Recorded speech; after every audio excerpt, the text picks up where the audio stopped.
Mrs. Keiko. And we really appreciate this chance to be here with you in this way, and for the first section to share about the Ainu people, Japan's indigenous people or Aboriginal people. So this is a map of northern Japan. This is the island of Hokkaido, all right? These are the Kuril Islands. This is Kamchatka. So right from this point is Russia, okay? Japan claims these islands, actually, but there's been no peace treaty between Japan and the Soviet Union or Russia, so they are under Russian control right now. But this is an area where Ainu people traditionally lived. This is the Russian island of Sakhalin. They also lived here, and they also lived in this part of northern Honshu, the largest island of Japan.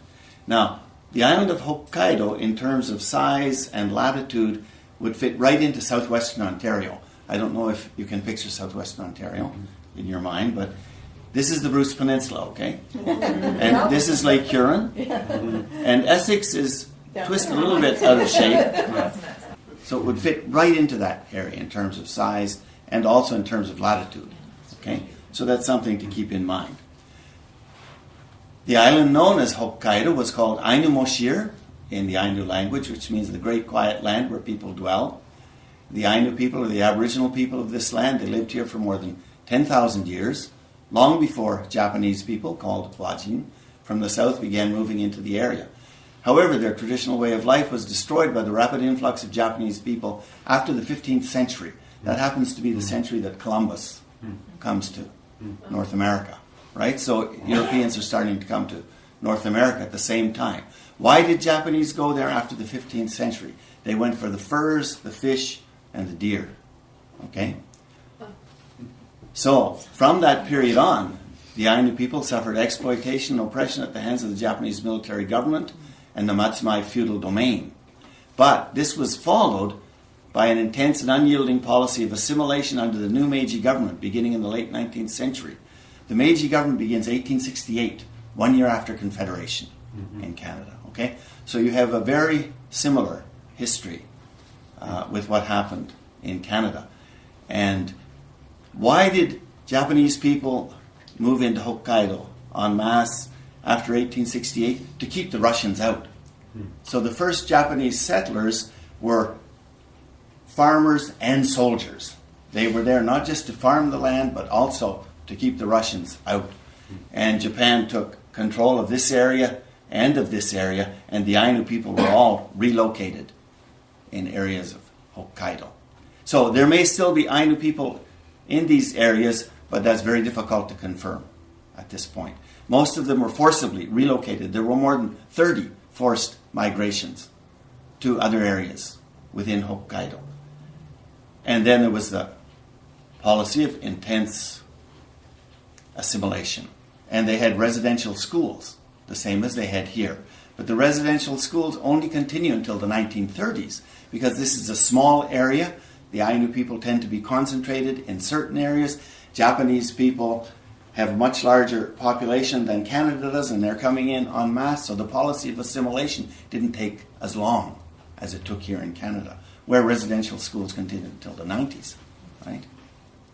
So this is where the Ainu people are living in Hokkaido now.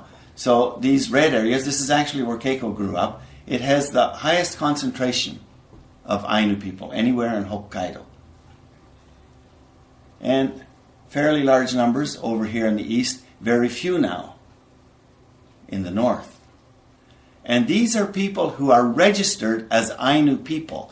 So they belong to the Ainu Association of Hokkaido. And these figures are from 1999 because there has been no survey done since that time that can actually confirm the number of Ainu people.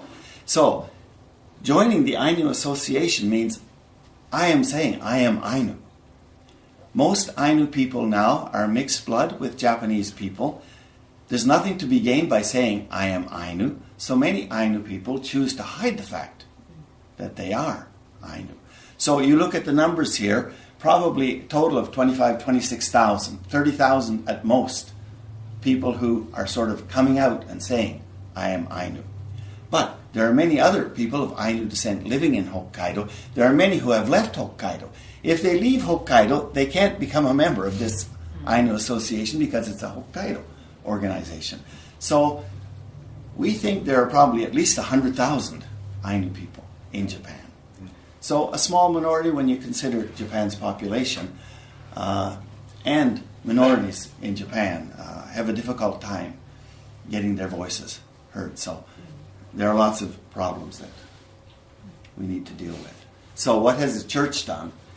The Hokkaido district, which is, it's sort of like a conference in the United Church of Canada, or a synod, I guess, in the Anglican Church. It includes all of the United Church of Christ in Japan churches in Hokkaido, in the island of Hokkaido. So it regrets the fact that historically the church has stood on the side of the invaders and oppressors, and since 1985, so quite late in its history, when the Nibutani Dam court case began, has established a district committee in an attempt to work with the Ainu people for the restoration of their rights and an end to discrimination. The Nibutani Dam court case was around land that some Ainu people considered sacred land, and the government wanted to build a dam, so they opposed that. There was a court case. They weren't able to stop the dam, but the verdict in that court case recognized them as Aboriginal people for the very first time. That was 1998. Okay? And the Ainu Peoples Resource Centre, which is operated by the Hokkaido district of the United Church of Christ in Japan, was established in 1996 in order to strengthen the effort to work with the Ainu people for the restoration of their rights and an end to discrimination. He is the director, he is a minister in our northern Hokkaido area, and he is director of the Ainu Peoples Resource Centre right now. He is not a person of Ainu ethnic background in any way, but he grew up in Hokkaido, so he sees this as his own problem. And working with him is Divan Schoolman, a member of the Banun people, one of 16 recognized indigenous peoples in Taiwan. And she has been working with him, but also with the churches in Hokkaido since 2005. And she is sent by the Presbyterian Church in Taiwan. And both of them were able to visit Canada in 2010 when we were on home assignment, and we stayed at Calling Lake Centre in Fort Capel, Saskatchewan, and also at the Dr. Jesse Soda Resource Centre. There was no program going on at the time, unfortunately, but we were able to stay there and connect with some people in this area. So what is the centre trying to do? Support for Ainu people working to regain their rights through the courts, and I'll talk about a specific court case a little later in the presentation. Educational activities, including opportunities to meet and learn more about Ainu people and their situation. Every year, this resource centre plans a fieldwork program, and we go to a certain area in Hokkaido. We work with a church that is close to that area, and we provide opportunities for people to actually meet Ainu people, to connect with them, to learn about their situation, and what we can do to be in solidarity with them through that activity. Strengthening ties and facilitating exchange with indigenous and Aboriginal peoples around the world. This has been a tremendous source of strength for Ainu people in Hokkaido. Coming to Canada, going to Taiwan, going other places in the world as well. And it's through that Divan, for example, has become a missionary working with the Ainu people in Hokkaido. But we've also brought groups to Canada, actually to the Dr. Jesse Soda Resource Centre in 2000. And 2 Ainu people were in our group at that time. United Church of Canada, United Church of Christ in Japan helped to fund their travel fees and supported it in a variety of ways. So I'm hoping that that's something we can maybe do through today's presentation and through connections that we can make today. And I'll say a little bit more about that later also. Making information available through regular publications and the internet. We put out a newsletter 3 times a year, and there's a blog about the Ainu Peoples Resource Centre. You can probably access it. It'll be all in Japanese, but you can enjoy the pictures. Selling items that support Ainu people in their struggles and introduce aspects of Ainu culture. Yes, we're also selling things. Sometimes books, sometimes postcards, a number of different things. Not only to raise money for the Ainu Peoples Resource Centre, but also to raise consciousness of the Ainu people themselves and the situation that they're facing. So this is an example of the exchange with other indigenous peoples. There is a seminary for rural mission in Tokyo. Okay, so its focus is on rural mission. It has a close connection with the Presbyterian Church in Taiwan. Almost 96% of the indigenous peoples in Taiwan are Christian. And Christianity actually helped them, assisted them in maintaining their culture and language. So it's a very unique history in many ways. But through that connection with the seminary, students from Japan go to Taiwan and visit indigenous communities, but indigenous theological students from Taiwan also come to that seminary. And when they come, they always come to Hokkaido, and they always come to our center, the Dohoku Centre, and the Ainu Peoples Resource Centre. And a lot of exchange, a deepening of exchange is taking place through that. So this is Divan, the missionary, who is working with us, and these two young guys are theological students, indigenous theological students from Taiwan. Here we're actually just visiting a farm, but they also have an opportunity to connect with Ainu people through this program. So if we could connect with the rural seminary and then Ainu Peoples Resource Centre from Canada too, to send people from Japan and then receive from Canada, I think that would be good. Problem may be language. You've got to have someone who can interpret, I think. But that's the kind of possibility we'd certainly like to look at. Okay, the Ainu people have been involved in court cases and a variety of educational activities in order to reclaim their rights. They have established ties with other Aboriginal and Indigenous peoples throughout the world, resulting in the Declaration of the Rights of Indigenous Peoples passed by the United Nations General Assembly in September of 2007.